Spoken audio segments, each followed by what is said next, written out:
Hello guys, मैं Rishabh sir. आज हम लोग मोशन चैप्टर को देख रहे हैं और ये मोशन चैप्टर का पार्ट 2 है। जो भी लोग पहली बार देख रहे हैं, वीडियो के डिस्क्रिप्शन में पार्ट 1 का भी लिंक दे रखा है, वहां से आप पहले पार्ट 1 को देखेंगे फिर इसे करेंगे। तो देखिए, हमने क्वेश्चन आपको पार्ट 1 में दे रखा था कि find the distance and displacement of the given figure. तो फिगर ए हमारा है जिसमें 4 क्वेश्चन है। फिगर बी के लिए भी 4 क्वेश्चन है, फिगर सी के लिए भी 4 क्वेश्चन है। क्या कहता है कि ए से बी तक जाने में डिस्टेंस कितना होगा और डिस्प्लेसमेंट कितना होगा। तो देखिए, सबसे पहले हम लोग फिगर ए की बात कर रहे हैं और उसमें हम लोग एक तरफ डिस्टेंस देखेंगे और दूसरे तरफ डिस्प्लेसमेंट को देखेंगे। डिस्टेंस को हम लोग एस से सूचित करेंगे और डिस्प्लेसमेंट को एस वेक्टर से। ठीक है, तो क्या है कि अब देखिए, ए से बी तक जाने में कितना दूरी ट्रेवल करने, कितना डिस्टेंस ट्रेवल करना पड़ रहा है, 5 मीटर। तो हमारा डिस्टेंस हो गया 5, और चूंकि ये स्ट्रेट लाइन पे है तो जितना डिस्टेंस होगा उतना ही क्या होगा, डिस्प्लेसमेंट भी होगा। तो ये हमारा क्या हो जाएगा, 5 मीटर। क्यों? क्योंकि आपने डिस्प्लेसमेंट का डेफिनेशन क्या पढ़ा था, the shortest distance between initial and final position. तो इनिशियल ये हो गया, फाइनल ये हो गया, ऑलरेडी स्ट्रेट लाइन है तो जितना डिस्टेंस होगा उतना ही डिस्प्लेसमेंट होगा। सेकेंड नंबर क्वेश्चन है, क्या कहता है ए से सी। तो पहले जाएगा ए से बी, फिर जाएगा बी से सी। तो डिस्टेंस कितना हो जाएगा हमारा, डिस्टेंस हो जाएगा 5 metre plus 7 metre, that is 12 metre.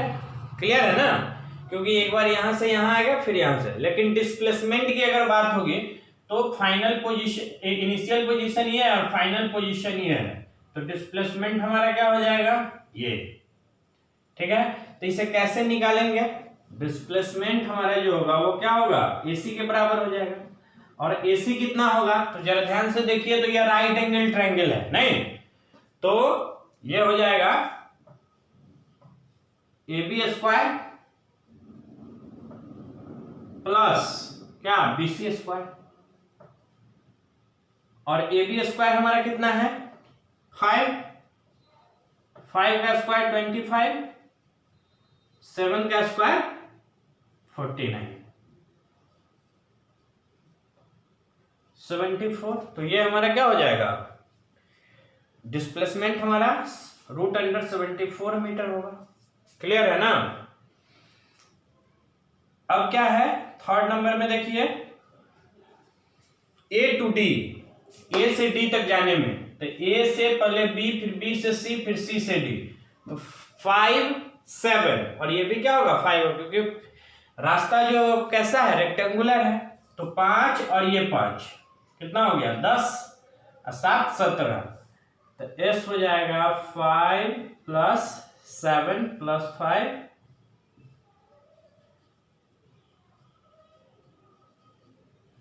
17 metre. और डिस्प्लेसमेंट कितना हो जाएगा, तो डिस्प्लेसमेंट जो होगा, अब यहां से यहां तक जाना है, ऐसे घूम के जाएंगे कि ऐसे चले जाएंगे डायरेक्ट। डिस्प्लेसमेंट इनिशियल से फाइनल पोजीशन ये हो जाएगा स्ट्रेट लाइन, तो क्या हो जाएगा, ये दूरी कितना है, 7 मीटर। कितना है, तो डिस्प्लेसमेंट हमारा हो जाएगा 7 मीटर। अब देखिए फोर्थ नंबर क्या है, इसको यहां पे लिख रहे हैं। फोर्थ नंबर क्या है, डिस्टेंस इन कंप्लीट रिवोल्यूशन। तो पेरीमीटर जितना होगा वही कंप्लीट रिवोल्यूशन का डिस्टेंस हो जाएगा। तो 5 5 10 और 7 7 24, 14, तो 14 10 24 मीटर। और एस वेक्टर क्या हो जाएगा, एस वेक्टर 0, क्योंकि चला जहां से वहीं पे आके रुक गया। समझ में आई ना बात। तो ऐसे डिस्टेंस और डिस्प्लेसमेंट को निकालते हैं। फिर हम लोग इस क्वेश्चन को देखते हैं। जो लोग भी देखिए, कई बार बच्चे बोलते हैं कि सर समझ में नहीं आ रहा, तो उस वीडियो जैसे हम पढ़ा रहे हैं तो आप एक बार देखे हैं, फिर दोबारा उसे रिपीट करके देखिए। फिर नहीं, अगर उसमें भी क्लियर नहीं हो रहा है तो हो सकता है नेक्स्ट क्वेश्चन को जब आप देखेंगे तो उसमें क्लियर हो जाएगा। जैसे ये अगर नहीं समझ में आया तो यहाँ भी बताएंगे इस चीज को, ये रेक्टेंगुलर है और ये स्क्वायर है, तो बहुत सारा कॉन्सेप्ट आगे बढ़ते जाने से भी क्लियर होता है। ठीक है ना, तो पहले इसे आप नोट कर लें।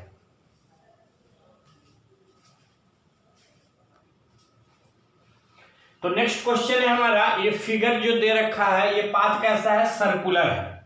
और सबसे पहले निकालना है कि ए से बी तक जाने में कितना डिस्टेंस ट्रेवल करना पड़ेगा। ठीक है, तो सबसे पहले हमको क्या निकालना होगा, सरकमफ्रेंस। क्या निकालना होगा, सरकमफ्रेंस। तो फर्स्ट नंबर क्वेश्चन में क्या है, या पहले सरकमफ्रेंस निकाल लेते हैं। सी बराबर होता है 2πr, तो ये हो जाएगा 2 इंटू 22/7 और रेडियस है हमारा कितना 7, 7 से 7 कट गया, 22 इंटू 2 कितना हो जाएगा 44 सेंटीमीटर। अच्छा, अब देखिए हमने सरकमफ्रेंस निकाल लिया, अब हमको डिस्टेंस निकालना है। तो डिस्टेंस में क्या बोले हैं, जैसा रास्ता होगा वैसे ही चलेंगे। तो ये देखिए अगर देखा जाए तो ये क्या है, सरकमफ्रेंस का, ये पूरे सरकमफ्रेंस को हमने 4 पार्ट में बांट दिया। डायमीटर है, डायमीटर क्या करता है, 2 सेमी सर्किल में डिवाइड करता है। तो ये डायमीटर क्या कर रहा है, इसका सरकमफ्रेंस को 2 पार्ट में डिवाइड कर दे रहा है। और फिर ये डायमीटर क्या कर रहा है, ये भी 2 पार्ट में कर दे रहा है। तो जितना ये होगा उतना ही ये होगा, उतना ही ये होगा, उतना ही ये होगा। क्लियर है ना। तो डिस्टेंस हमारा हो जाएगा सरकमफ्रेंस का 4th पार्ट, और सरकमफ्रेंस हमारा कितना है 44 divided by 4 that is 11 centimetre. और बात करते हैं डिस्प्लेसमेंट की, तो डिस्प्लेसमेंट हमारा क्या हो जाएगा, तो यहां से यहां स्ट्रेट लाइन ले जाना है। ठीक है ना, ये क्या हो जाएगा हमारा स्ट्रेट लाइन हो जाएगा। तो ये कितना होगा, है ना। तो डिस्प्लेसमेंट हमारा किसके बराबर हो जाएगा, ए बी के। और गौर से देखा जाए तो दोनों क्या है, डायमीटर है। और डायमीटर क्या होता है, या फिर रेडियस ही है, सिंपल समझ लीजिए कि ये भी रेडियस है, ये भी रेडियस, तो ये 90 डिग्री होगा। तो राइट एंगल ट्रायंगल हो गया। तो ए बी बराबर हो जाएगा O A square plus O B square, और ओ ए स्क्वायर कितना है हमारा, तो 7 7 है, तो 49 प्लस 49, इसको लिख सकते हैं कितना 49 49 है, तो इसको लिख सकते हैं 2 इंटू 49, और इसी को क्या लिख सकते हैं 702 सेंटीमीटर। क्या लिख सकते हैं, क्योंकि 49 को बाहर करेंगे तो कितना हो जाएगा 7, 49 का स्क्वायर रूट क्या होता है 7। तो डिस्प्लेसमेंट हमारा इतना हो गया। अब सेकेंड वाले को देखते हैं, सेकेंड में क्या कर रहा है एस। तो देखिए जैसे अब यहां से चला था और ए से कहां आ गया सी तक, यानी semi circle, circumference of semi circle. तो इसको लिख सकते हैं सरकमफ्रेंस अपॉन 2, यानी 44 डिवाइडेड बाय 2 दैट इज कितना हो गया 22 सेंटीमीटर। अच्छा, एस वेक्टर क्या होगा, एस वेक्टर हमारा हो जाएगा, एस वेक्टर मतलब डिस्प्लेसमेंट। तो ये हमारा डायरेक्ट यहां से यहां तक आया है, तो उतना थोड़ी हम लोग डायरेक्ट यहां से स्ट्रेट लाइन खींचेंगे। डिस्प्लेसमेंट देखना है तो कितना हो जाएगा 7 + 7 that is 14 centimetre. Third number देखते हैं, थर्ड नंबर क्या हो जाएगा डिस्टेंस। तो देखिए यहां से चला और यहां तक आया, ठीक ना। तो क्या हो गया 3/4 हो गया, सरकमफ्रेंस का 3/4। तो 3/4 इंटू सरकमफ्रेंस, तो 3 इंटू 44 डिवाइडेड बाई 4, 11 टाइम्स में कितना हो गया 33 सेंटीमीटर। और एस वेक्टर तो डायरेक्ट यहां से यहां निकाल लेंगे, तो जितना ये हुआ है उतना ही ये भी होगा। तो ये भी क्या हो जाएगा 7.2 सेंटीमीटर। क्यों हो गया सो समझिए, ये भी 7 है, ये भी 7 है, ऑलरेडी हमने यहाँ पे कर रखा है। ये 7 होगा, ये 7 होगा, राइट एंगल ट्रायंगल होगा ना। सरकमफ्रेंस किसके बराबर हो जाएगा, सरकमफ्रेंस एडी के बराबर होगा। और एडी किसके बराबर है, एबी के बराबर है। और एबी का वैल्यू कितना है 7√2 centimetre. And the last distance कितना हो जाएगा, पूरा सरकमफ्रेंस को कंप्लीट करेगा तो 44 सेंटीमीटर। और एस वेक्टर जहां से चला था वहीं रुक गया, कितना हो जाएगा 0। तो इसे आप नोट कर लें।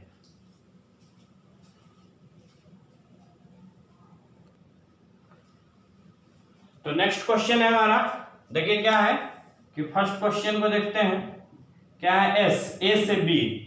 तो सॉरी ए से बी तक कितना हो जाएगा 4 मीटर, और एस वेक्टर कितना हो जाएगा 4 मीटर ही होगा। क्यों, क्योंकि दोनों स्ट्रेट लाइन है, और स्ट्रेट लाइन में क्या होता है शॉर्टेस्ट डिस्टेंस होता है। तो 4 मीटर ही होगा, तो 4 मीटर वो भी हो गया। सेकेंड नंबर क्या है ए से सी, तो एस होगा 4 है और 4 ए से बी तक गया 4 मीटर और फिर 4 मीटर, तो 4 + 4 that is 8 metre. S vector कितना हो जाएगा, तो डायरेक्ट यहां से यहाँ इसको ज्वाइन कर देंगे, तो एस वेक्टर किसके बराबर हो जाएगा, AC के, और ये AC किसके बराबर होगा, √AB² प्लस BC²। क्लियर है ना, तो AB², तो 16 + 16 कितना हो गया, √32। इसको लिख सकते हैं 16 × 2, इसको क्या लिख सकते हैं 4√2 मीटर। क्लियर है ना। अब थर्ड नंबर को देखिए क्या है, A to D। अब देखिए A से B गया, B से C, फिर C से D गया, तो S हमारा हो जाएगा 4 metre + 4 metre + 4 metre, that is 12 metre. और S वेक्टर हमारा कितना हो जाएगा, तो S वेक्टर हमारा हो जाएगा, अब ये ऐसे घूम करके यहाँ गया, ये डायरेक्ट चला जाएगा, यहाँ क्या हो जाएगा 4 मीटर। फोर्थ नंबर क्या कहता है, S कितना हो जाएगा, तो पूरा कंप्लीट करेगा, 4 × साइड होता है पेरीमीटर ऑफ स्क्वायर, तो ये हो गया 16 मीटर। और S वेक्टर हमारा कितना हो जाएगा, तो 0, क्यों, क्योंकि जहां से चला था वहीं आके रुक गया। क्लियर है। तो हम ऐसा मानते हैं कि आपको ये क्वेश्चन समझ में आया होगा। अगर फिर भी नहीं आया तो आप व्हाट्सएप पे कंसल्ट करेंगे, मैंने अपना नंबर आपको दे रखा है। और ध्यान रखें कि जब आप वीडियो देखते हैं और आपको अच्छा लगता है तो लाइक बनता है, ठीक है ना। अगर आपको समझ में आ रही है तो लाइक करेंगे, या फिर किसी तरह की परेशानी होती है तो आप कमेंट भी करेंगे, ठीक है ना, तभी हमें समझ में आएगा कि अच्छा। खास करके इस वीडियो के लिए हम बोल रहे हैं कि जो भी बच्चों को समझ में आ रहा है वो कमेंट और लाइक जरूर करेंगे, ठीक है। तो अब हम लोग आज देखते क्या है कि पिछले क्लास में हमने डिस्टेंस और डिस्प्लेसमेंट को बताया था। अब डिस्टेंस और डिस्प्लेसमेंट में क्या अंतर है उसको हम लोग पहले देखते हैं, फिर आगे चर्चा होगी, लेकिन पहले आप इसे नोट कर लें।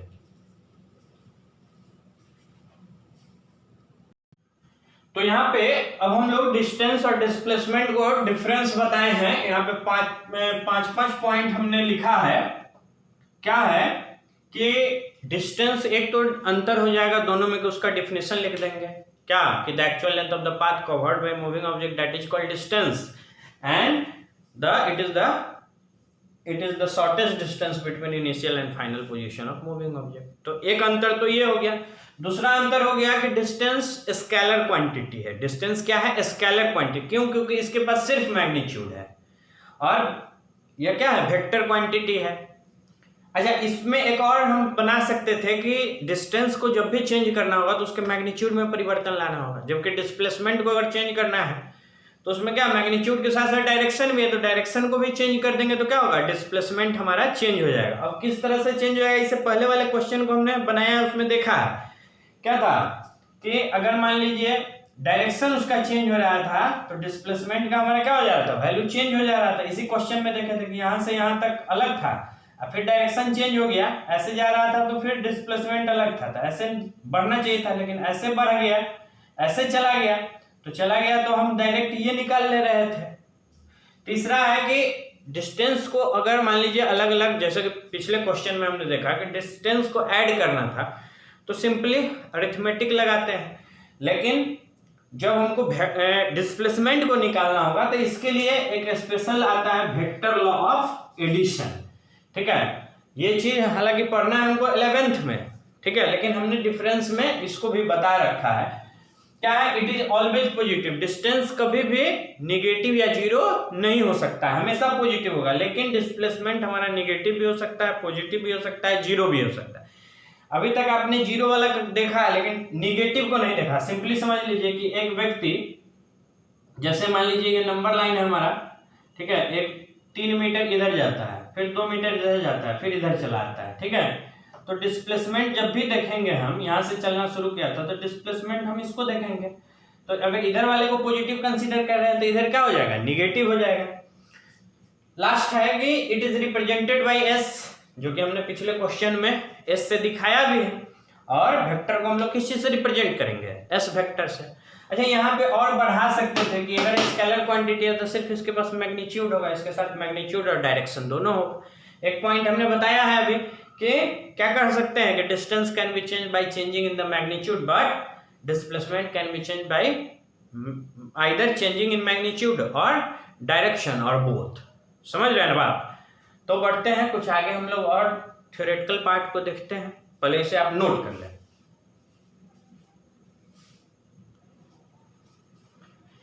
तो क्या है कि अब हमें थोड़ा सा समझ लेना है यूनिट के बारे में। हमने बताया था कि मैग्नीट्यूड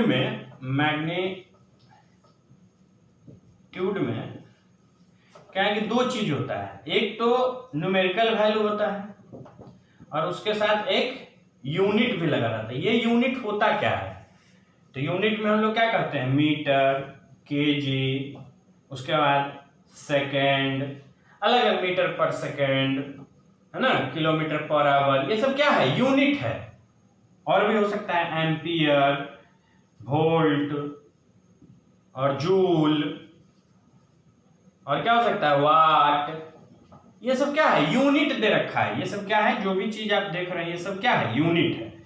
तो यूनिट आखिर होता क्या है? तो किसी भी फिजिकल क्वांटिटी को मेजर करने का एक पैमाना है, ठीक है।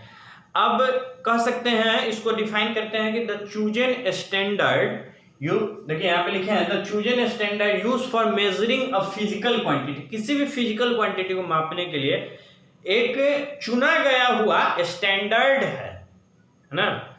जैसे कि अगर हमको लेंथ मापना है तो उसको जब भी मापेंगे तो मीटर में ही मापेंगे, ठीक है। लेकिन अब कुछ बच्चे ये कहेंगे कि सर मीटर में मापते हैं तो सेंटीमीटर में क्यों नहीं मापते हैं? तो एक चीज ध्यान रखिए कि यूनिट की कुछ खासियत होती है ना। यूनिट में कुछ गुण होना चाहिए। तो क्या क्या गुण होना चाहिए? तो पहला है कि वेल डिफाइंड। यूनिट हमारा अच्छे रूप से क्या होना चाहिए, डिफाइंड होना चाहिए। फिर इजी टू कंपेयर, एक दूसरे से कंपेयर करना आसान हो। जैसे हम लोग चेंज करते हैं ना, क्या चेंज करते हैं, जैसे किलोमीटर पर आवर है, इसको हमको चेंज करना है मीटर पर सेकंड में, ठीक है। तो 1 किलोमीटर में कितना मीटर होता है? तो 1000 मीटर।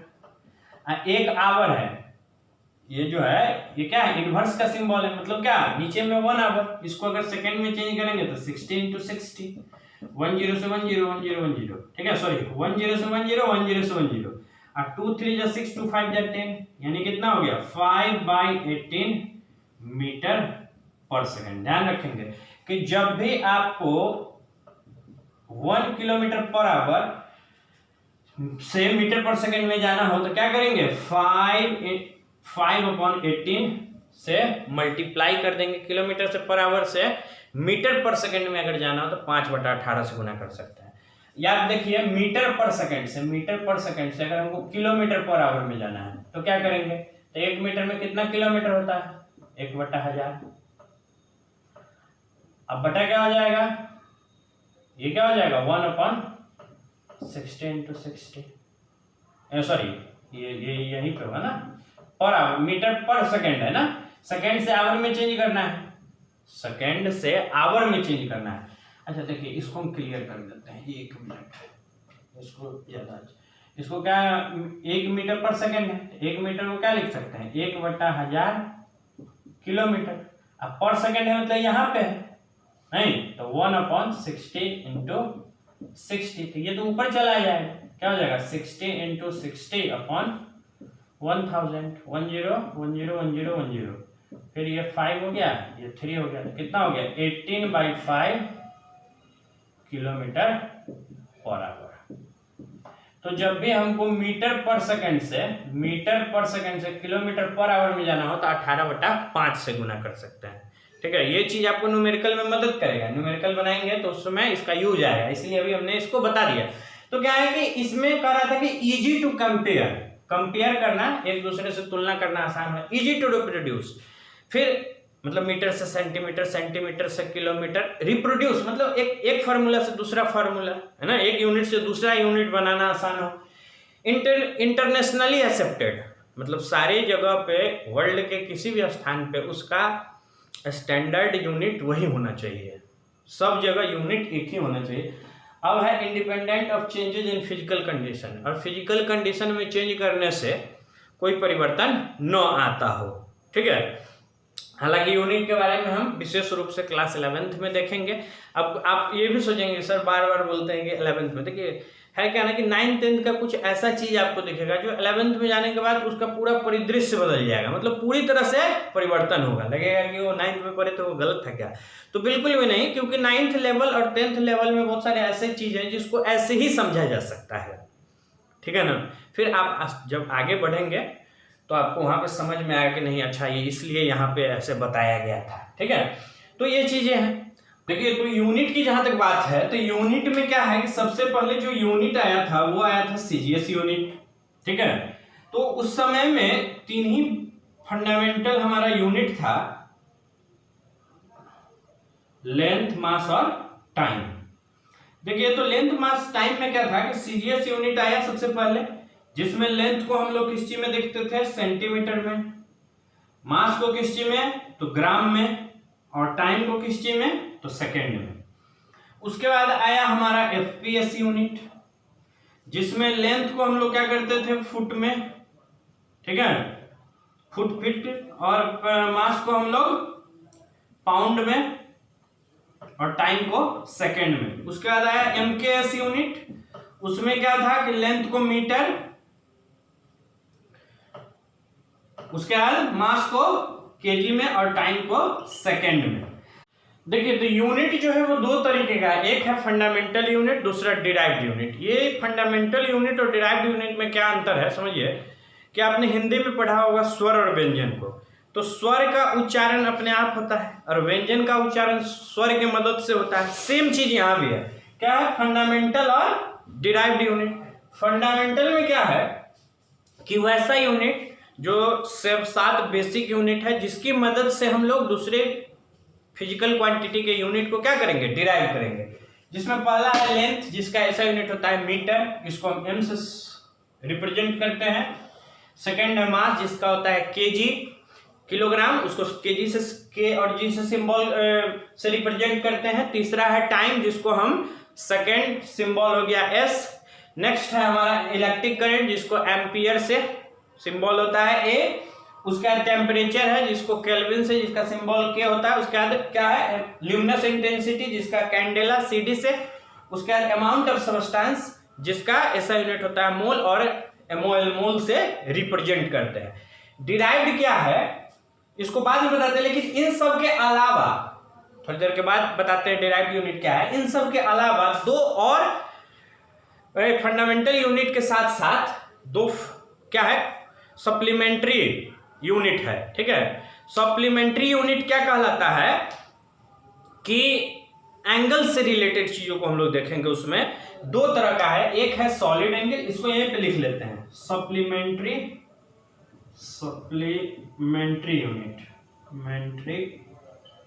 यूनिट, ठीक है।